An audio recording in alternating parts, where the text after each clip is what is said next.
Dios les bendiga, Dios les guarde. Bendiciones para todos los que nos ven en el canal.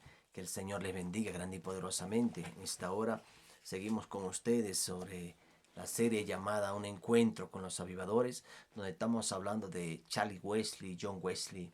Estamos compartiendo y estamos en el capítulo 30 de la serie, la cual esta lleva como título La influencia de los Wesley persistió hasta el final. Entonces dice así la biografía de John Wesley, uno de los grandes avivadores de los años 1770, 1760. Unas personas llenas de Dios, unas personas que decidieron creerle a Dios y confiar en el Rey Todopoderoso. Amén. Ese Dios que es tu Dios, el cual nosotros debemos confiar porque Él sigue haciendo milagros. Dice así, en 1770, George Whitefield falleció a la edad de 56 años. Cuando a John le preguntaron si esperaba ver a Whitefield en el cielo, contestó, no, no me malinterpreten. George Whitefield era una estrella tan brillante en el firmamento de la gloria de Dios y estará tan cerca del trono que alguien como yo, que es menos que el más pequeño, nunca podrá alcanzar a verlo. Whitefield, George Whitefield fue un gran avivador, una persona que impactó las almas. Dios lo usó poderosamente. ¿Por qué? Porque él decidió creer, porque él decidió apasionarse por Dios. Y eso aconteció que Whitefield tuvo un gran ministerio, un ministerio impactante, y por eso John Wesley decía esto de esta manera. Y a pesar de que Whitefield fue como alumno de John Wesley, de Charlie Wesley, pero lo superaba en el avivamiento que tenía, porque Whitefield era un evangelista itinerante, el cual empezó a impactar las almas. Amén. Dice, en 1775 John publicó a Carl Anders American Colonies. Dice, una carta abierta que exhortaba a las colonias a permanecer fieles a Inglaterra. No toleraba ningún levantamiento civil. Esta carta causó una brecha entre Wesley y los colonos americanos, y si no hubiese sido por el beneplácito de algunos misioneros ingleses, como George Whitefield y Francis Asbury, no habría habido ningún metodista en Estados Unidos en la actualidad. De tal manera que por la carta que John Wesley escribió, la carta que envió John Wesley, causaba como una ruptura en Estados Unidos y en Inglaterra. No podría haber fundado ministerios metodistas, porque el ministerio de John Wesley era metodista. No podía haber fundado ministerios allá si no hubiese sido por Asbury y por Whitefield, que eran grandes evangelistas. La década de 1780 fue muy difícil para John. Como ya mencioné anteriormente, su esposa falleció en 1781. En 1785 falleció inesperadamente John Fletcher, el sucesor que él había elegido. Después, en 1788, su amado hermano y colaborador Charles se fue al hogar para estar con el Señor. Aquel mismo año, John examinó su vida y analizó las razones de su longevidad. A los 85 años de edad, John atribuyó su buena salud a lo siguiente que registró en su diario. John Wesley fue uno de los que más duró, porque murió su hermano, murió George Whitefield, pero había un hombre el cual iba a dejar él como sucesor de él en el ministerio, que era John Fletcher. También murió. Dice, a mi ejército contacté y mi cambio de aire, dice, a mi ejercicio contacté y mi cambio de aire. Dice, a no haber perdido nunca una noche de sueño, enfermo o sano, en tierra o en mar, desde que nací. ¿A qué puedo dormir cuando yo quiero? De modo que cuando me siento casi a punto de agotarme, duermo, ya sea de día o de noche. Él descansaba de día o de noche. Dice, haberme levantado de forma constante durante más de 60 años a las 4 de la mañana, a mi predicación constante a las 5 de la mañana durante más de 50 años, a haber tenido tan poco dolor en mi vida y tan pocas tristezas o ansiedades. George Whitefield era una persona que se dedicó constantemente en el ministerio. Él descansaba muy poco. Él comía, dice que comía muy poco. A veces iba a comer y llegaban personas, él tenía que atender a las personas y no comían a la hora indicada. Eso lo llevó a enfermarse mucho y poco dormía. Pero John Wesley, él descansaba, él dormía bien. Él trataba de descansar lo más que pudiera. Dice, a la edad de 86 años, durante un viaje de 9 semanas a Irlanda, predicó 100 sermones. Imagínense esto.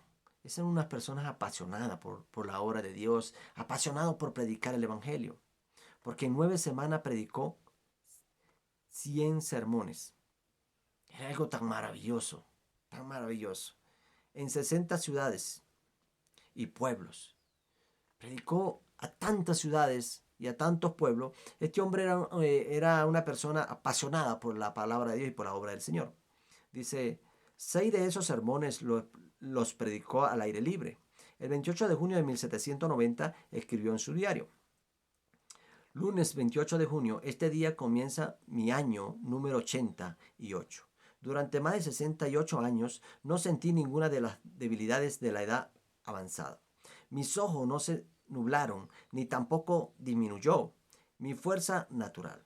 Pero el último agosto percibí que un cambio súbito. Mis ojos estaban tan nublados que ningún par de lentes podía ayudarme. De manera similar, me abandonaron la fuerza y probablemente no regresen en este mundo. Pero no tengo ningún dolor de la cabeza a los pies, solo parece que la naturaleza está exhausta. Y humanamente hablando, dice, lo estará cada vez más, hasta que hasta que los cansados manantiales de vida se queden quietos al fin. Dice que, o sea, él la expresaba en su diario. No tenía dolores, no tenía nada, pero su cuerpo se cansaba. Es porque nosotros vamos también para eso. Nuestros cuerpos se cansan. Nuestro cuerpo, porque esto es carne. Y llega un momento que ya tú te quedas sin fuerza. Muchas personas llegan momento que ya no pueden caminar. Muchas personas llegan al momento que ya no escuchan. Otros que no ven. Sin fuerza. ¿Por qué? Porque el cuerpo se desgasta. ¿ven? Dice, 2 días antes de su cumpleaños, predicó a 2 grandes audiencias que se habían reunido para honrar al venerable John Wesley. El 7 de octubre de 1790 predicó su último sermón al aire libre, bajo un fresno, en el jardín de la iglesia de Rick en Kent, clamando como la voz en el desierto. Ese fue uno de los últimos sermones que él predicó al aire libre. Arrepentirse, dice. El 22 de febrero de 1791 predicó su último sermón desde el púlpito en la capilla City Road, en Londres. Al día siguiente predicó su último sermón en este lado del cielo, en la casa de un amigo en Leatherhead, acerca de busquen al Señor mientras se deje encontrar. Ese fue el título del último sermón que predicó en una casa. Al día siguiente, el 24 de febrero de 1791, John Wesley escribió su famosa carta de William Wilberforce, miembro del Parlamento, que dedicó su vida a poner fin a la esclavitud en el Imperio Británico. Dice, este hombre, él buscó la manera de poner fin a la esclavitud. Cuando ese tiempo se vivía mucha esclavitud, se vivía la esclavitud por todos lados, pero ellos buscaron la manera de destruir esa esclavitud, de que la gente fuera totalmente libre. Dice, alentándolo a continuar con su cruzada con el comercio de esclavos. Aunque ya no podía continuar predicando sobre la causa de Cristo, en su carta escribió, pero si Dios está de su parte, ¿quién puede estar en contra de él? ¿Son todos ellos juntos más fuertes que Dios? No se canse de hacer el bien. Prosiga en el nombre de Dios y en el poder de su fuerza, hasta que incluso la esclavitud americana, la peor que alguna vez se haya visto debajo del sol, se esfume ante él.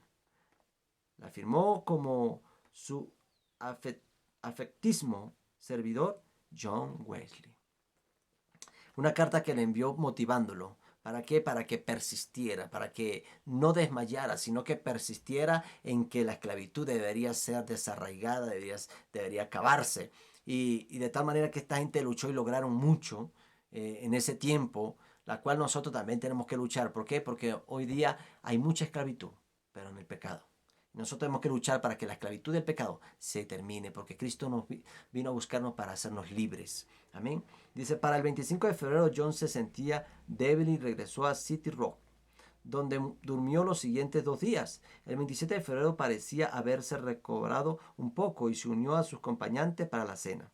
Esa noche se retiró a su habitación exhausto, no se levantó más. El 2 de marzo de 1791, rodeado de sus seres queridos, dio su último aliento. Durante su ministerio, John Wesley viajó más de 402.335 kilómetros a caballo, 8.046.7 kilómetros por año, una distancia equivalente a 10 vueltas.